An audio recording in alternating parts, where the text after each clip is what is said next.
El título del mensaje en esta mañana es La segunda venida de Cristo. Una secuencia, una serie de mensajes acerca del fin.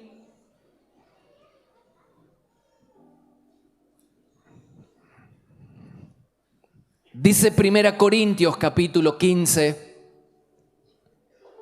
verso 51. Permítanme revelarles un secreto maravilloso.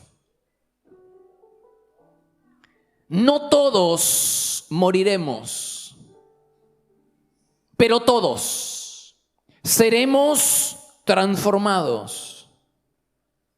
Sucederá en un instante, en un abrir y cerrar de ojos, cuando se toque la trompeta final. Los que hayan muerto resucitarán para vivir por siempre, y nosotros, los que estemos vivos, también seremos transformados. Hay dos sucesos o eventos que no debemos confundir. Una cosa es el arrebatamiento, el rapto de la iglesia, y otra muy diferente, la segunda venida de Cristo.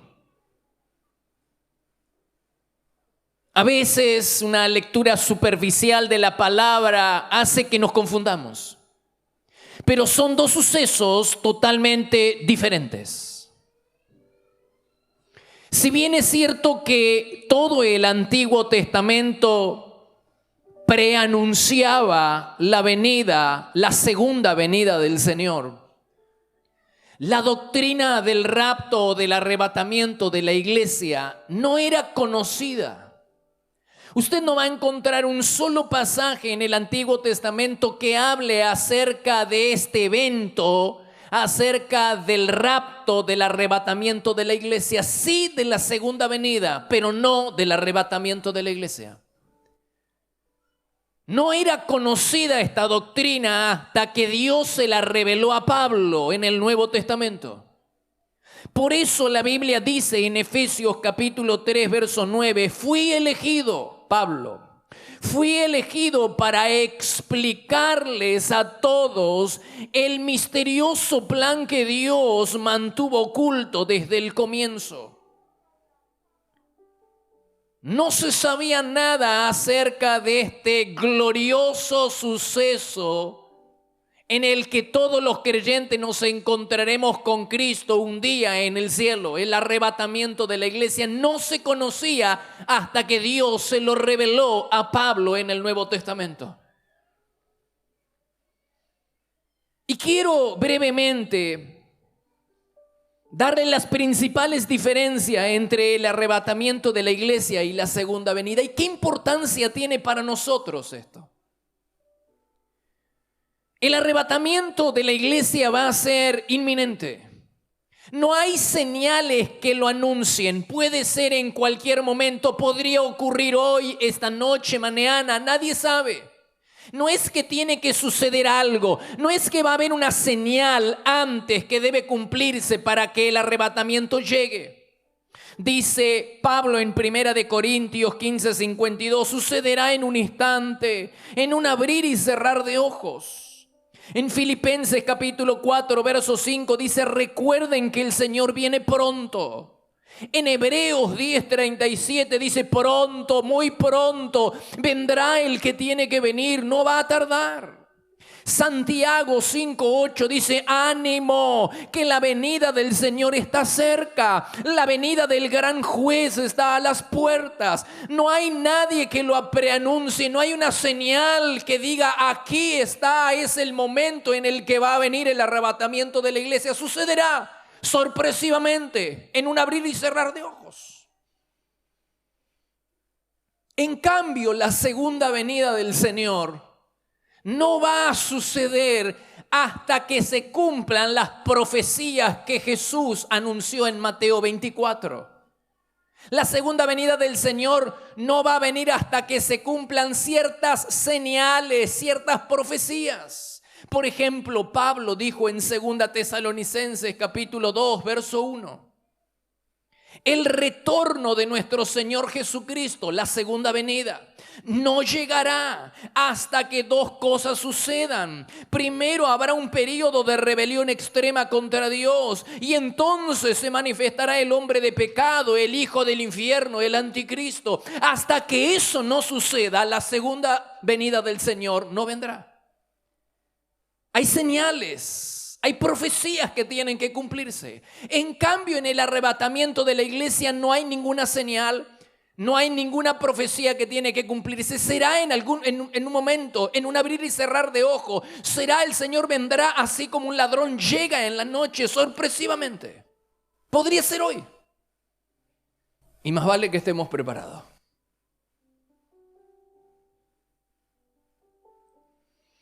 El arrebatamiento de la iglesia será un acto privado.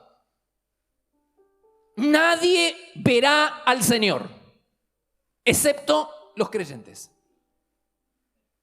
En cambio, en la segunda venida del Señor, todo el mundo le verá.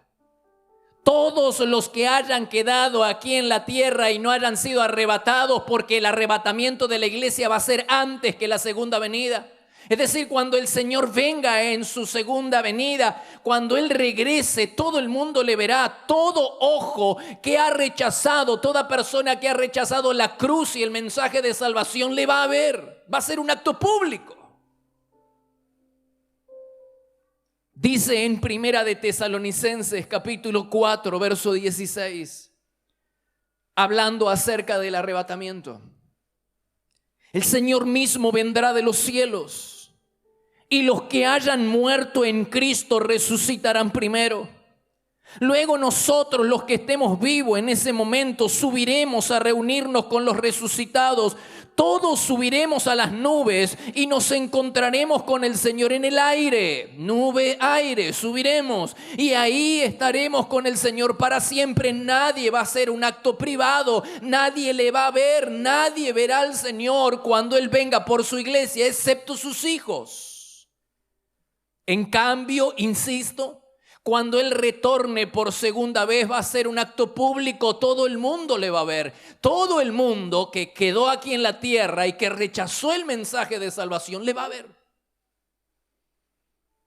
Dice Apocalipsis capítulo 1, verso 7, miren, vienen las nubes ante los ojos de la humanidad entera.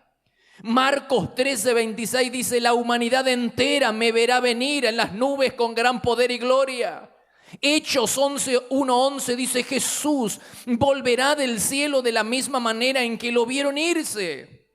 Además, Pablo reveló que el Señor se encontrará con su iglesia en las nubes, en el aire. Nunca habló de que los pies de Jesús iban a tocar la tierra en el arrebatamiento, como sí lo hacen decenas de pasajes del Antiguo Testamento que se refieren a la segunda venida. En la segunda venida el Señor vendrá a la tierra y caminará por la tierra, cosa que no sucederá en el arrebatamiento de la iglesia. Dice Zacarías capítulo 14, verso 4, en aquel día, en la segunda venida, sus pies estarán sobre el monte de los olivos. Y Miqueas 1:3 dice, miren, el Señor bajará y caminará sobre la tierra. La gran diferencia con el arrebatamiento, donde la iglesia subirá y se encontrará con el Señor en las nubes, en el aire. En la segunda venida el Señor descenderá de las nubes y caminará por la tierra. Va a ser un acto público, todo el mundo le va a ver.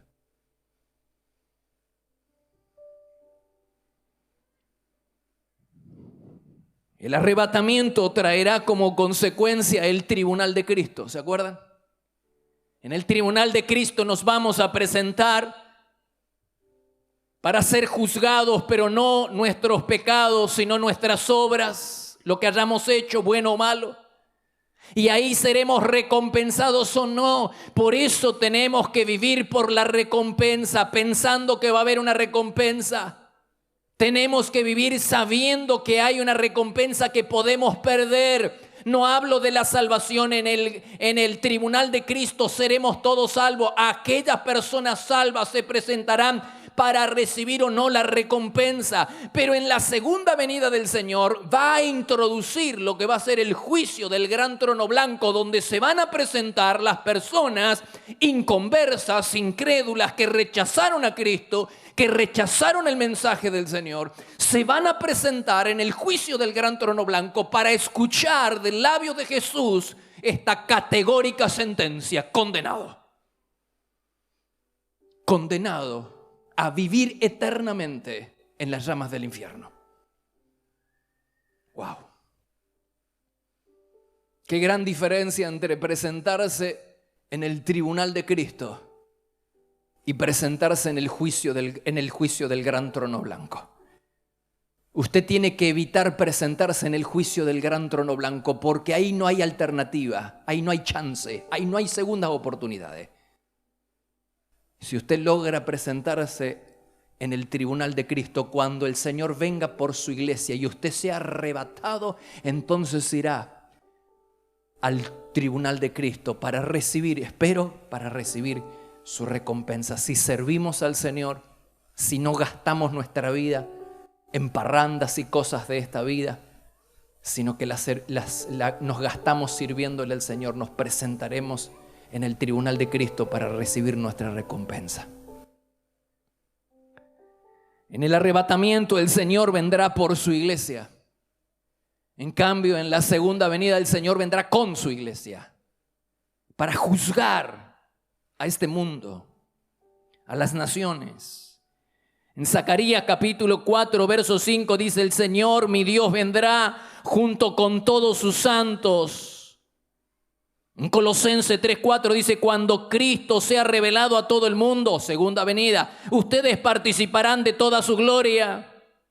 Judas 1:14 dice: escuchen, el Señor viene con incontables millones de santos. Se da cuenta, cuando Él venga por la iglesia subirá a las nubes para encontrarse con Él. Pero cuando el Señor regrese por segunda vez para juzgar a los pecadores, para juzgar a los incrédulos, para juzgar a aquellas personas que rechazaron el mensaje de la salvación, vendrá con la iglesia. El Señor vendrá con su iglesia para juzgar a las naciones.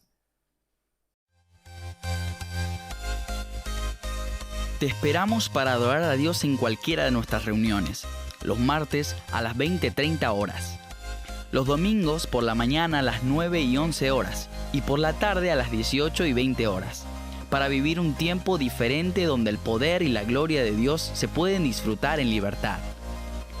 Todos los martes a las 6 de la mañana le entregamos lo primero a Dios. Nos reunimos a orar buscando su presencia y a tener la palabra de aliento para comenzar el día bendecido. La presencia de Dios se vive en este lugar. Podés visitarnos personalmente en Avenida Castelli 314, Resistencia, Chaco, Argentina. O bien, ver nuestras reuniones en línea en iglesiadelaciudad.com.ar. También podés seguirnos en Facebook, Iglesia de la Ciudad. Por consejería telefónica, podés llamarnos al 0362-443-8000.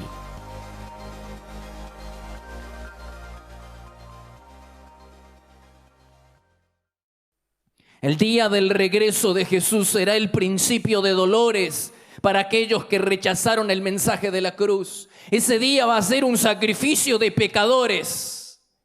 Va a ser un día terrible. Escucha lo que dice Sofonías, capítulo 1, verso 7, acerca de ese día en que el Señor venga por segunda vez a juzgar, a buscar a los pecadores que no quisieron arrepentirse. De esto tenemos que evitar. Este es el día que tenemos que evitar, hermanos, amigos, tú que me estás escuchando. Esto es lo que tenemos que evitar: presentarnos delante de Dios ese día, el día de la ira, el día del juicio, el día en que el Señor retorne por segunda vez. Tenemos que evitar eso. Va a ser un día terrorífico. Dice Sofonías capítulo 1, verso 7, se acerca el imponente día del juicio del Señor. En ese día buscaré con linternas en los rincones más oscuros para castigar a quienes descansen cómodos con sus pecados. Ese terrible día está cerca, viene deprisa. un día de llanto amargo. Será un día cuando el Señor derramará su ira, un día de terrible aflicción y angustia, un día de ruina y desolación, un día de oscuridad y penumbra. Por haber pecado contra el Señor, los haré andar a tientas como el ciego. Toda la tierra será devorada por el fuego de su celo. Él dará un final aterrador a toda la gente de la tierra por haber rechazado a Cristo y el mensaje de salvación. Hay que evitar ese día, hermano. Ese día va a ser amargo, llanto amargo. Ese día está cerca, viene deprisa. Será una terrible aflicción, un día de terrible aflicción y angustia. Hay que evitar estar cuando Jesús venga por segunda vez. Tenemos que haber sido arrebatados con la iglesia, con los creyentes antes. Y para eso tenemos que abrir nuestro corazón y hacer de Jesús el Señor y Salvador de nuestra vida. Si eso sucede en tu vida, entonces estarás entre aquellos que se cuenten en el arrebatamiento de la iglesia. Y evitarás ese terrible día de angustia, de ira, del juicio cuando el Señor regrese por segunda vez. Buscaré con linterna. Ese día ya no hay más chance. Ya no hay más oportunidades. Se terminó el tiempo de la gracia y buscaré con linternas aquellos que descansan cómodos con sus pecados. Vengo a juzgar. El Señor va a venir a juzgar los pecados no juzgados. A castigar a los pecadores que no se arrepintieron. Wow. El profeta relaciona el advenimiento del Señor, la segunda venida, con los pecados no juzgados. Por eso tenemos que reflexionar seriamente acerca de la clase de vida que estamos llegando, porque ese día terrible del juicio, de la ira de Dios, donde Él venga a juzgar a los pecadores no arrepentidos, está cerca. Está cerca, dice el Señor.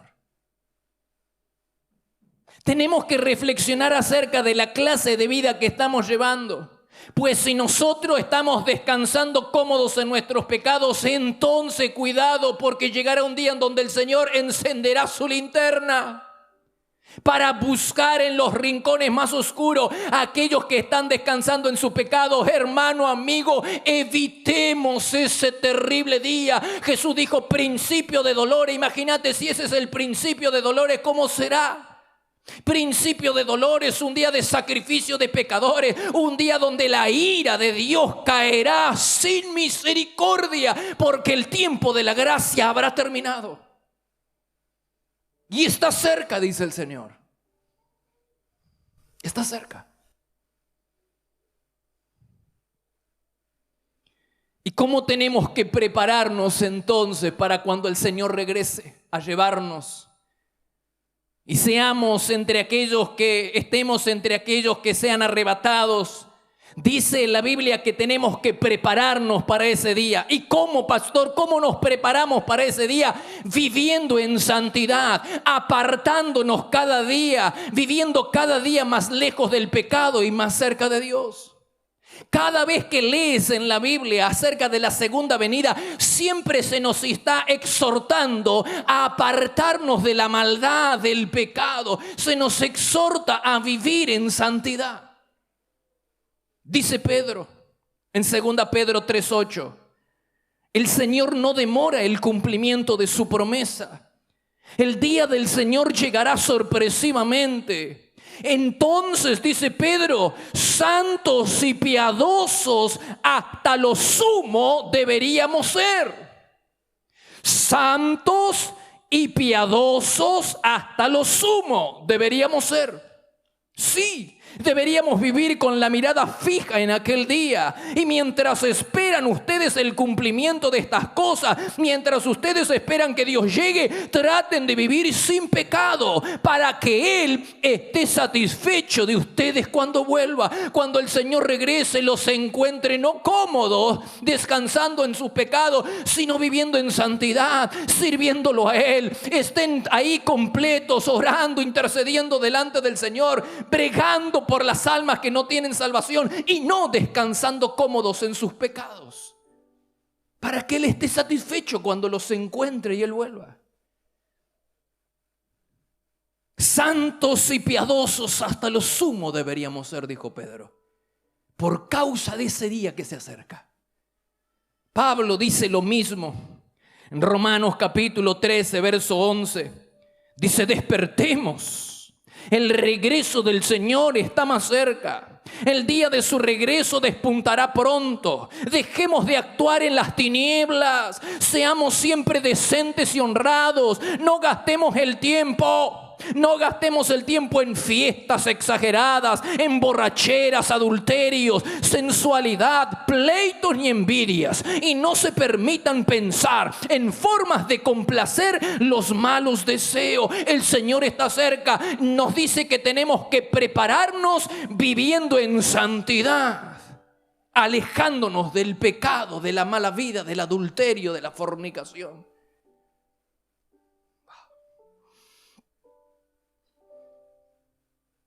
Cada vez que usted lea en la Biblia acerca del retorno del Señor, va a ver que los profetas y los apóstoles relacionaban la venida del Señor con la santidad y con algo más que descubrí: con el congregarnos. Dios espera que nosotros aguardemos su venida, el arrebatamiento, el día glorioso en el que nos encontremos con el Señor, viviendo apartados del mal y en comunidad, en comunión, congregándonos. ¿Dónde lo dice eso? En Hebreos capítulo 10, verso 25. Dice: no descuidemos el deber que tenemos de asistir a la iglesia. Especialmente ahora que vemos que el día del regreso del Señor se acerca. ¿Por qué hace esto el escritor de Hebreos? ¿Por qué nos exhorta a congregarnos y a vivir en comunidad, esperando el regreso del Señor? ¿Por qué se nos dice que tenemos que vivir en santidad? Y el mismo Pablo dice: para que Él los encuentre satisfechos, esté satisfecho con ustedes cuando Él vuelva. Pero ahora el autor de Hebreos dice que nosotros tenemos que vivir en comunidad, apartándonos de todo mal y viviendo en comunidad, practicando las disciplinas espirituales de la oración y de la adoración en comunidad.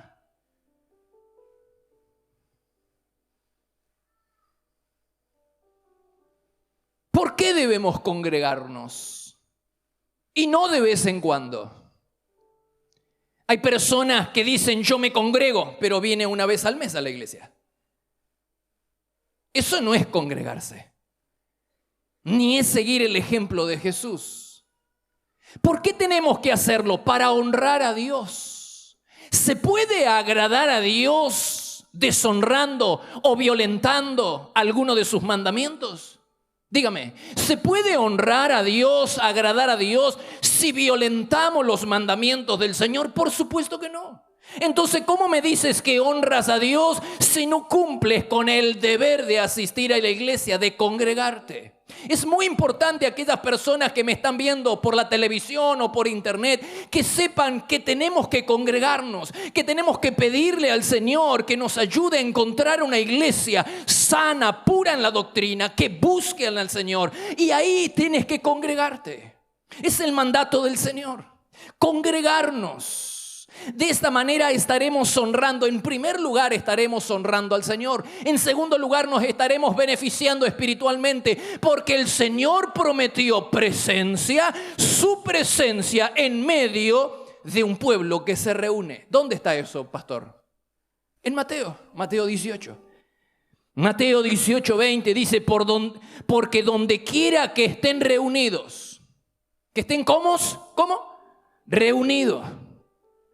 Donde quiera que estén congregados, reunidos en mi nombre, allí estaré yo. Es decir, que el Señor promete presencia para aquellos que se congregan. Es decir, que si no vives con presencia de Dios es porque no quieres.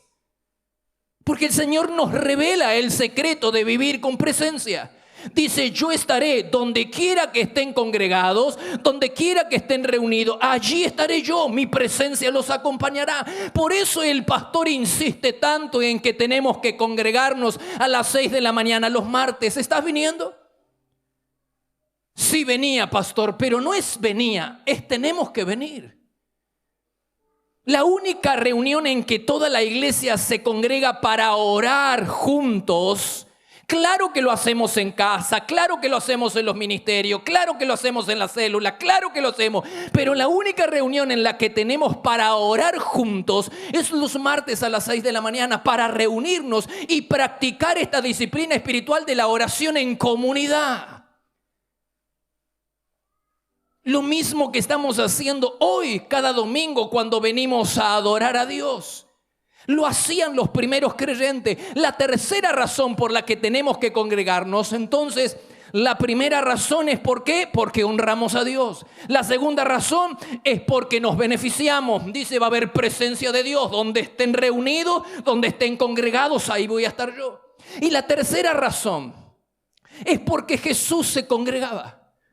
Y la Biblia dice en 1 de Juan capítulo 2 verso 6 que el que quiera llamarse cristiano debe vivir como Él vivió. Y dice que era costumbre. La Biblia dice que Jesús acostumbraba a congregarse con otros judíos para adorar a Dios en la sinagoga. Dice Lucas capítulo 4 verso 16, cuando llegó a Nazaret Jesús fue como de costumbre. Fue como de costumbre a la sinagoga. Es decir, que Jesús frecuentaba el lugar de la oración y de la adoración. Y sus discípulos siguieron su ejemplo. Dice ahí en Hechos capítulo 17 verso 1. Dice Pablo y Silas llegaron a Tesalónica, donde había una sinagoga judía, como era su costumbre. ¿Qué dice la Biblia acerca de Jesús? Que era costumbre que visitara la sinagoga. ¿Qué dice la Biblia acerca de los discípulos de Jesús? Que era costumbre visitar el lugar de la oración y de la adoración. Dice, como era su costumbre, Pablo fue al servicio. En Hechos capítulo 17 verso 10 dice, los hermanos despidieron a Pablo y a Silas hacia Berea. Ellos apenas llegaron a la ciudad, se fueron ¿a dónde? Al boliche, muy bien. Se fueron derechos a la sinagoga, a la oración, al lugar del encuentro, porque el Señor prometió presencia donde la iglesia, donde quiera que estén reunidos, donde quiera que estén ahí orando, reunidos en mi nombre, adorando en mi nombre, allí estoy yo. Así que Jesús frecuentaba la sinagoga, el lugar de la oración y de la adoración. Los discípulos frecuentaban. La primera iglesia siguió el ejemplo de ellos. Dice ahí en Hechos capítulo 2 verso 42, todos. Diga conmigo, todos. Todos es todo. Todos los creyentes, todos se congregaban. No había nadie que hacía su rancho y se quedaba en la casa. Todos se congregaban para perseverar unánimes en la oración. En Hechos 3:1 dice, Pedro y Juan fueron al templo para participar en el servicio de oración. Hermano, todos los creyentes de aquella primitiva iglesia practicaron las disciplinas espirituales de la oración y de la adoración en comunidad. Si tú no lo haces, eres más grande que Pablo y más grande que Pedro. Y más grande que Jesús. Wow. Lágrimas que sanan. Este libro te ayudará a volver a disfrutar de la vida, cumplir con tu destino y alcanzar tus sueños. La libertad, la sanidad y la restauración son posibles con la ayuda de Dios. Adquirí este y otros libros en nuestra página web www.placeresperfectos.com.ar y recibilo en el lugar donde estés. Tenemos distribución en Argentina y el exterior. Qué impresionante, ¿no? ¿Lo había visto? Que cuando se habla acerca de la segunda venida o del arrebatamiento de la iglesia, el Señor espera que aguardemos su llegada viviendo en santidad. ¿Cómo está tu vida? Y cuando hablamos de santidad, no hablamos solamente de pecados sexuales. Asociamos rápidamente santidad con sexualidad. Eso incluye, la santidad incluye todas las áreas. ¿Cómo está el área del dinero? Las relaciones con tus hijos, con tu pareja, el trabajo. ¿Hay santidad en todas las áreas de tu vida? Pues el Señor espera que nosotros vivamos en santidad mientras aguardamos ese glorioso día en que nos encontremos con Él. Pero la segunda cosa que la Biblia dice que espera de nosotros es que vivamos congregados. Que cuando el Señor llegue nos encuentre congregados. Quiero hablarle a aquellas personas que me están mirando. ¿Se están congregando? ¿Y si el Señor llegara esta noche? ¿Te encontraría congregado? Porque esto es lo que el Señor espera. Que mientras aguardamos su llegada nos congreguemos y practiquemos las disciplinas espirituales como lo hizo Jesús, como lo hizo Pablo, como lo hizo Sila, como lo hicieron los apóstoles y como lo hicieron los primeros creyentes, que practicaron las disciplinas espirituales de la oración y de la adoración en comunidad. Si el Señor llegara en esta noche, ¿nos encontraría a todos reunidos o nos encontraría a todos viviendo en comunidad?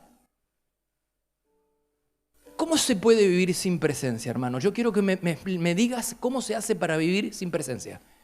Sabiendo que el Señor nos dice que donde están 2 o 3 reunidos, donde quiera que se congreguen, donde quiera que se reúnan, yo voy a estar yo. ¿Cómo puedes vivir? Quiero que me lo digas con sinceridad. ¿Cómo se puede vivir sin presencia? ¿Cómo puedes vivir sin orar? ¿Cómo puedes vivir sin venir a la iglesia a orar, a adorar los domingos, los martes? Quiero que me lo explique. ¿Cómo se hace para hacer? Cuando el Señor dijo, donde quiera que estén reunidos en mi nombre. Tiempo de oración, de adoración. Ahí voy a estar yo. Ahí va a estar mi presencia. Ahí viene la revelación, ahí viene la dirección, ahí viene la bendición. ¿Cómo se puede vivir sin presencia?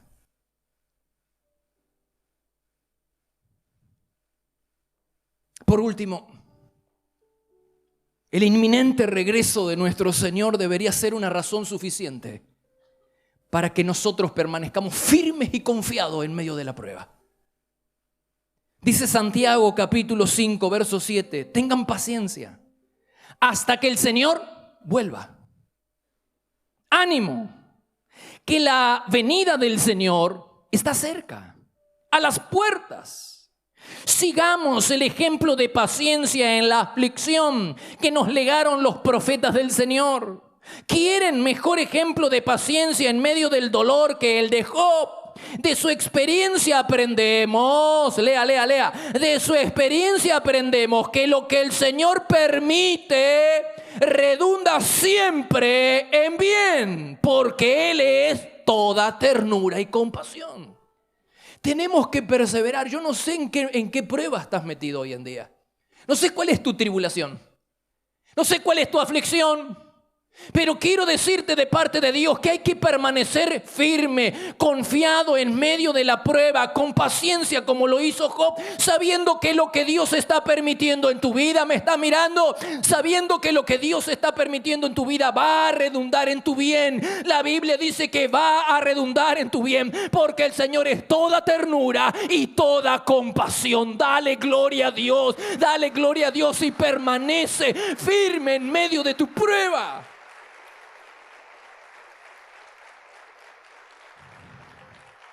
Vivamos expectante de ese glorioso día. Vivamos con la expectativa y con la vista puesta en ese glorioso día en el que nos vamos a encontrar con el Señor. Preparándonos, apartándonos de inmundicia, apartándonos del pecado, viviendo en santidad y congregándonos, orando, adorando junto a otros hermanos. No vaya a ser cosa que la venida del Señor nos sorprenda y nosotros estemos meditando y estemos cómodos sentados en medio de nuestros pecados. No te olvides que la segunda venida dice que Él encenderá su linterna y buscará por cada rincón oscuro a aquellos que están viviendo cómodos en sus pecados. Que el Señor no nos encuentre así, apoltronados en medio de la vida, apoltronados en el pecado, sino despiertos espiritualmente, rindiendo frutos para nuestro Señor, sirviéndolo a Él. Que cuando el Señor venga, Él nos encuentre sirviéndolo a Él. Dale gloria a Dios, dale gloria.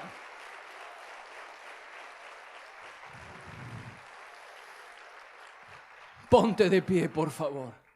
Ponte de pie y cierra tus ojos.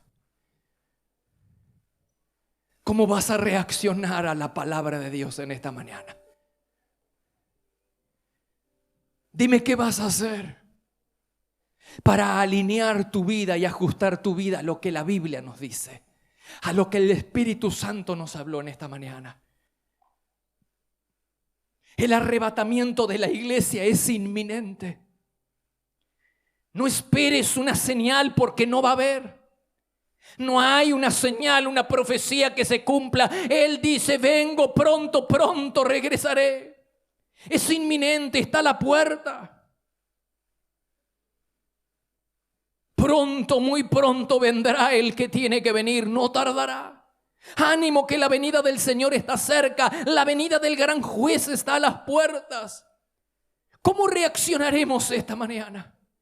El Señor espera que aguardemos su llegada, ese glorioso día en que nos encontraremos con Él en las nubes y viviremos con Él por toda la eternidad. Él espera que aguardemos ese día, que nos preparemos, limpiando nuestra mente, nuestro corazón, limpiando nuestra vida de toda basura, de todo pecado, de toda borrachera, de adulterio, de fornicación, de toda cosa mala, que nos limpiemos de todo eso.